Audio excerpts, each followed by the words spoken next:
Welcome to Ratios and Proportional Relationships. Today, we are identifying the constant of proportionality. This constant is the mathematical link between tables, graphs, and equations, connecting different data formats into a single predictable pattern.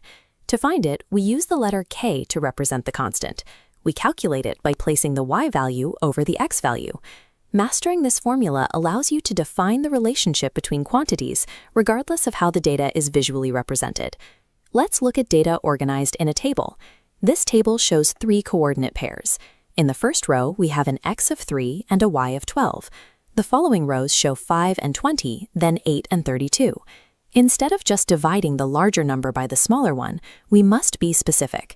Select any row and divide the y value by the x value. Let's use 12 and 3.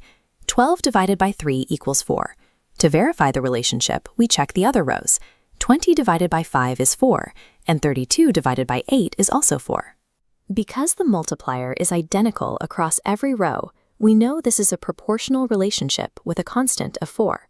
We can also find this constant by looking at a coordinate graph. This graph shows a line passing through the point at coordinates 6, 15.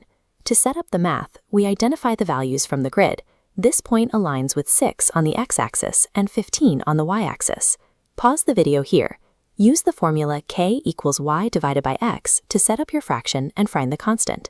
By substituting our coordinates, we get 15 divided by 6, which simplifies to 2.5. For any proportional line passing through the origin, a single point reveals the exact ratio needed to find the constant for the entire graph. Finally, we can identify the constant directly from an equation. Look at the equation y equals 7.2x. You don't need to perform any calculations here. You only need to identify the coefficient, the number attached to the x. Proportional relationships follow the general form y equals kx. Since the k is in the same position as the 7.2, we can see that the constant of proportionality is exactly 7.2. We have identified the same concept across three different formats: a constant of 4 in a table, 2.5 on a graph, and 7.2 in an equation.